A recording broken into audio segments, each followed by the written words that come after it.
Hey friends, it's Advanced Tuesday and it's also fall. The leaves are falling off the trees, and let's talk a little bit about chords, and let's talk about how to mute strings when you're playing chords, and specifically let's talk about the G chord and the D chord. First position chords. A lot of times what you're going to do is you're going to see people using this G chord, and it looks like that, like this, right?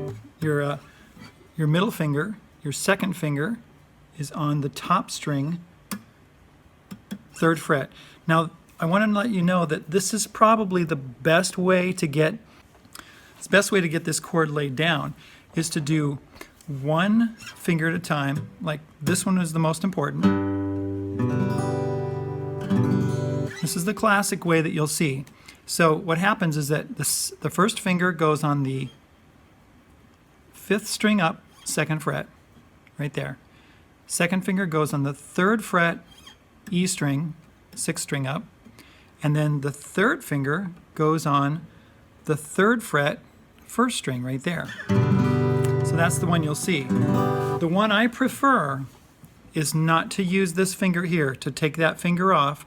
This is an advanced technique, although beginners can do this, and that's to let this finger, this one right here, touch that A string, and this is a muting.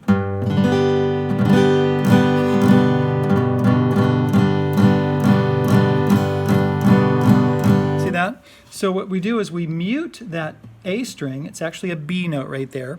These two notes are very low. They're even below that note, which is actually the middle C on the piano. So they growl a little bit. So what I like to do is mute that string, and then it lightens up the bottom. It's just like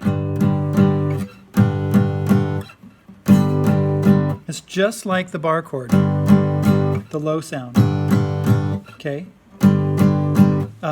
The strings are a little bit shorter on this one, so the timbre of the notes are going to sound a little different, but basically it's the same notes. Okay, so that's kind of an advanced technique, but really it's not that advanced, because just about anybody can do that. If you ask them to lay this finger, the second finger and the third finger on those strings, even if they put that finger down, a lot of times they'll mute that string, and it sounds really good, and it's a complete chord.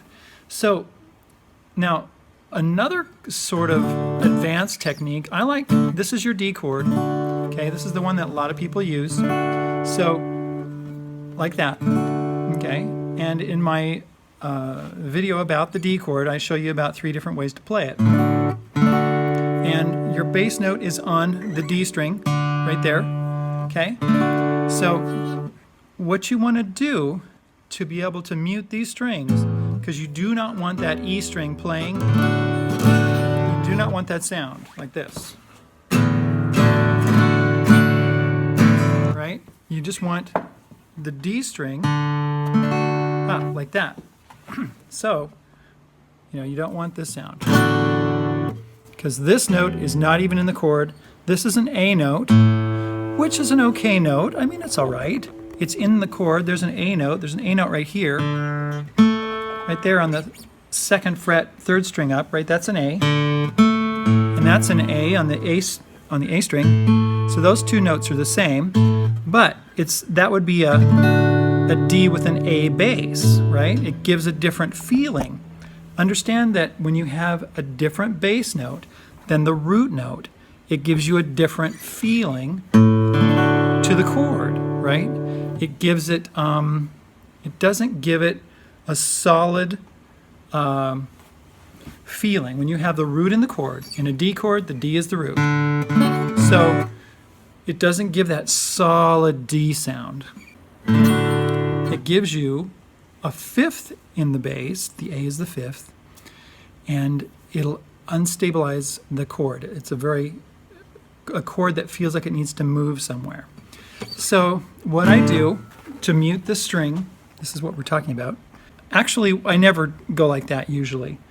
I do let this thumb come over and touch that E string, so it doesn't play. But that won't stop the A string from playing, right? Which would be the fifth of the chord. So what I do is I use my little finger like this, and if you learn your D chord like this first, it actually is so much easier. And some people say, oh, you know, I can't do that. Well, can you do a D7 like this? Okay, can you do that?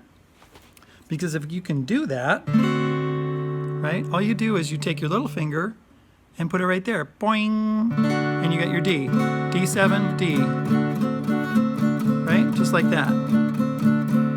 So I take my D chord, play it like that, and I take this finger, my first finger, and I put it right up there and just barely touch those strings. So that when I'm playing,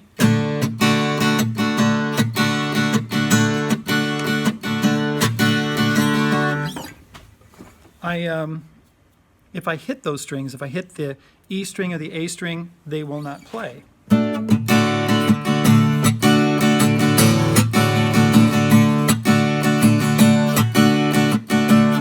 So sometimes you'll see me play this chord, the D chord, just like this, but I'm not playing those notes. I'm just muting. That's an advanced technique. Take it away, and you can apply that to other chords. In the description below, if you have questions about other chords, I will answer them. And especially you can see on Monday, Mail Monday, I'll answer it then, and sometimes I'll throw it in on a different day. So let me know if you have questions about any chord. How do I mute those strings? How do I make it sound better? Okay, my name is Hal. This is Quail Studios Guitar. Thank you for coming. Thank you for being with me. And watch for the video tomorrow. Wednesday, the Beginner Wednesday video coming out tomorrow if you're a beginner. Okay, talk to you later.